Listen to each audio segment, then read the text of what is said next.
Hi everyone, I'm Rosie Mead, transformation coach and rest and recovery specialist, working with athletes to feel alignment in both training and lifestyle. Today, I want to talk about imposter syndrome. So, do you ever feel like you're not good enough? You don't know as much as other people? Other people are far superior to you.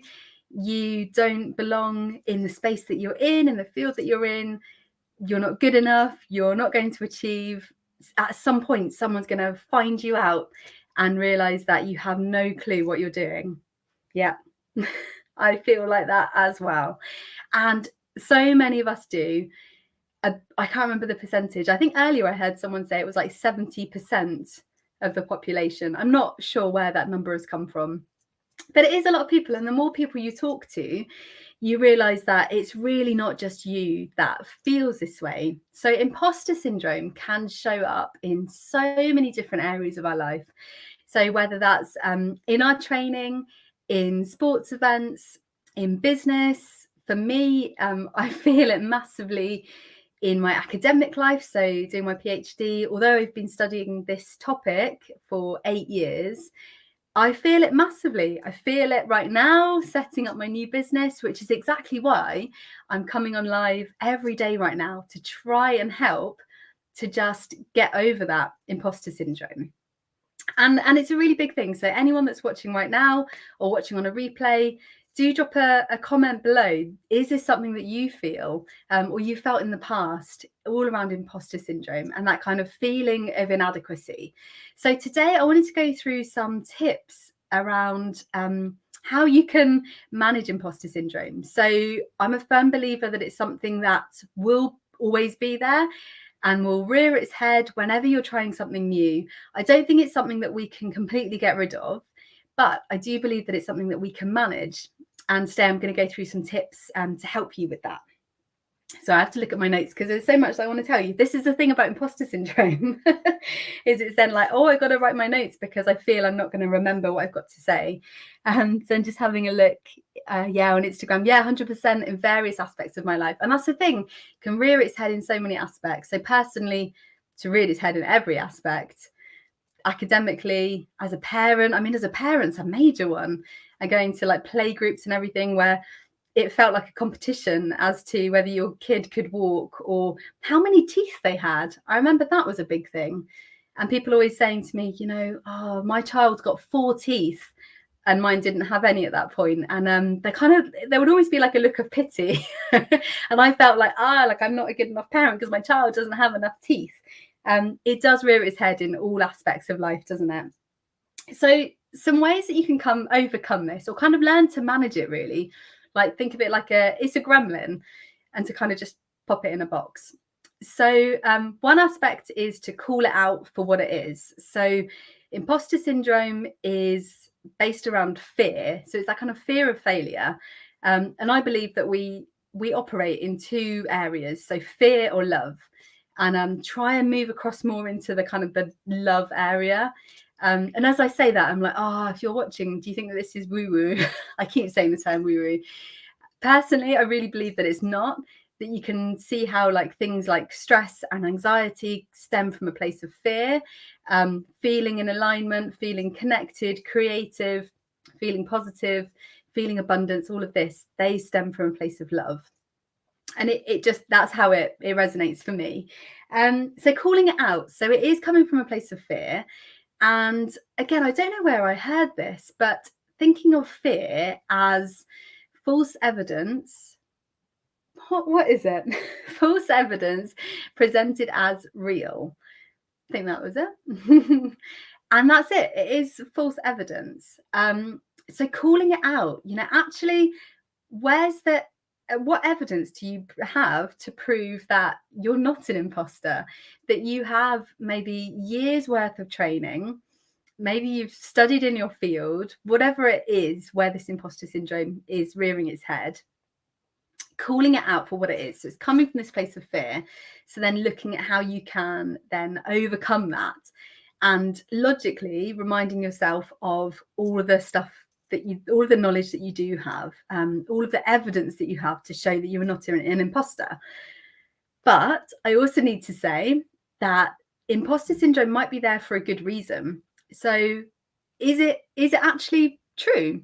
The more that you start to look at the evidence, actually, is it like, yeah, you know what? I don't have enough knowledge in this area, but I'd like to have more. So take it as a growth opportunity. Don't then take that as a negative. If this, say, if you're wanting to start up a new business, but you've sat down and you've then realized that, yeah, imposter syndrome is there, and actually it's telling me something for a reason.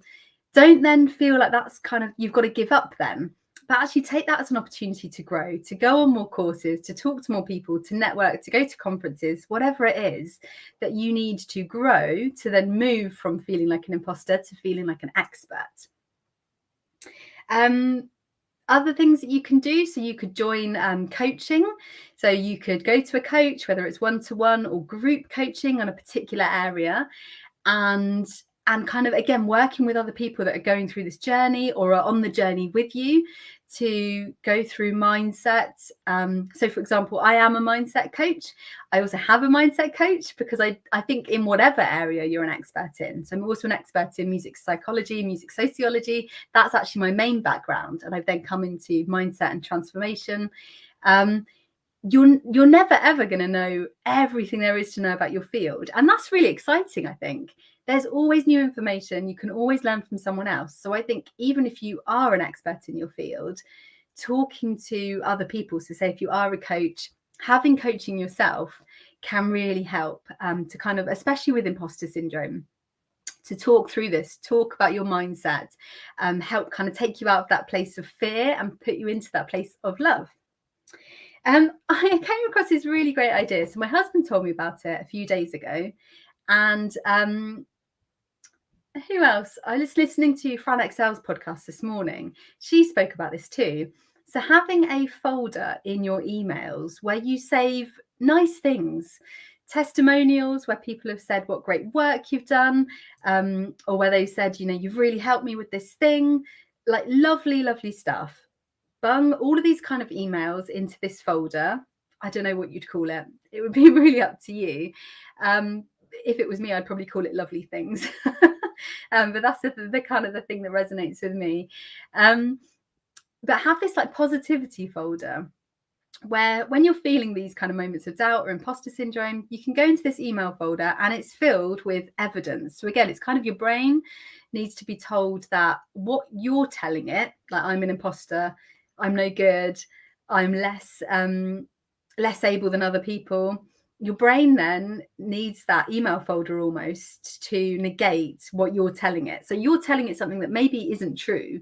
And then if you go into this email folder that actually has evidence to show the opposite, to show that you are an expert, that people respect you in your field, that you've been doing some great work with people, great work with yourself, whatever it is, you're achieving what you want to achieve. You're being seen as an expert or as an achiever or whatever you're wanting to be seen as. Go into this email folder when you're feeling like that imposter syndrome is just there, that gremlin. Go into there, and then that will help to, again, kind of bring you into alignment. So I talk about alignment all the time. So journaling, this is another one, and I'm going to talk more and more about journaling. So you don't have to be like a Dear Diary type. It can be something really practical, journaling. And I'd like to put it out there. Would you like to have some journal prompts? Is this something that might be useful to you? Have you journaled before? Do you journal at the moment? Is it something you started and then for whatever reason kind of couldn't continue? I'd really love to know, would you like some support around journaling? Because that's something I could look at providing. But journaling, writing down, what is the evidence to show that I am not an imposter? And looking at, is there evidence to show that actually there are some areas where I need to grow, where I need to learn? Going back to the vision making that I've said in videos in the past, around kind of where you want to be, and then taking stock of where are you now and what the steps you need to take to get to where you want to be. That will really help to satisfy the mind and help you feel that you're less of an imposter, especially if you're taking steps to achieve whatever you want to achieve. You want to be an expert in your field, you want to win a race, beat a PB, whatever it is. Again, for athletes, to not kind of always focus on the physical training, but this is all around the mental training. Imposter syndrome will rear its ugly head on race day, on rest days in particular. So thinking in terms of rest days, imposter syndrome can lead to perfectionism, and perfectionism can lead to overtraining. Because if you think in terms of imposter syndrome, and I know this happens to so many people on rest day, it's that feeling around feeling lazy when you're resting. It's the word rest. Again, like I said yesterday, maybe think of it as alignment day. And it doesn't sound so bad, does it? But that word rest makes us feel guilty, makes us feel that we're resting, but everyone else is out there training and they're going to beat us. And it's that imposter syndrome again, isn't it? Everyone else is so much better than I am because they're not resting right now. Of course, they're out training, and they're not. You know, some people do train every single day, but they are going to overtrain and they're going to burn out. So you don't want to be one of those. So definitely think in terms of the kind of the imposter syndrome. And now my brain is it's going. This keeps happening in videos. But it's that, it's going to lead to perfectionism, to overtraining, and then you're going to burn out. So we want to kind of bring it back into alignment and not let it lead you down that path. Remembering that it's part of the process. So like I said at the beginning, I don't think that we'll ever get rid of imposter syndrome, because the more that you grow, I think the only way you'll get rid of imposter syndrome is staying the same, staying a constant. And I don't think that's good for us. I think we need to be growing and evolving. And that doesn't mean always like taking on a new big goal or I don't know, creating a new business or something. It doesn't need to be massive. It could just be reading a book, listening to a podcast. These are all things that we can do to help us grow. So just remembering that when you start something new, imposter syndrome will rear its head. And anyone that's successful, they will have come across this feeling of imposter syndrome. But the more that you, whatever it is, train, practice, read, lecture, whatever the thing is where imposter syndrome is showing up, the more that you do it, you then become an expert, and imposter syndrome becomes less and less, and it just doesn't bother you until you start the next thing, and then it comes back again. So by having these tools that you can draw upon, you'll manage it better. Each time it comes, you'll manage it that much better. So affirmations are another thing. So I love an affirmation at the beginning of the day. So whatever it is, telling yourself, I like to tell myself that I'm excited for this day. So, which might sound really bizarre, especially when my daughter wakes me up at 4:30. Yeah, I'm excited for this day. As I'm trying to peel my eyes open. But it really helps. It's that like, I'm ready for this day. I'm going to smash this day. So for me, I always lean into like rock star mindset. I'm going to be a rock star today, even if it's just, I'm going to stay in my jogging bottoms all day and work at the computer or whatever. It's that kind of thing. So another affirmation that I like to say, and I came across this from my mentor, Anne-Marie McKenzie, and I talk about core feelings, which I'm going to delve deeper into over the sort of coming weeks. But one of her core feelings that I've now adopted is I'm kind of a big deal. Now, this might sound like, God, that woman's got a massive ego. If anyone's watched Anchorman, so it comes from there. So Ron Burgundy says, I don't know, but what is it? I'm not sure if you know, but I'm kind of a big deal. And that's a really great affirmation. That's going to be one that puts imposter syndrome to one side. If you're telling yourself, I'm kind of a big deal, your brain's going to be like, you know what? She's saying it. She's feeling it. She is a big deal. And imposter syndrome is just going to go. So I want you all, anyone that's watching this, I want you to feel that you are kind of a big deal. You are kind of a big deal, and tell yourself that.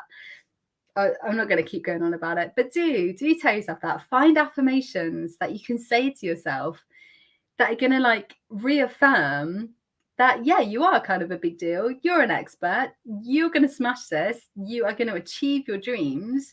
yes, you've got to put in the hard work, but you know that, right? You've got the goals there, you've got the steps in place to get to that goal. And if you don't, come talk to me, because this is going to be my work as a transformation coach. Oh, I kind of slid that in really nicely. Just trying to think if there was anything else to tell you. I don't think there is. I think it's just knowing that it's natural, knowing that it's part of the process. Imposter syndrome will never go away, but you can have the tools to manage it.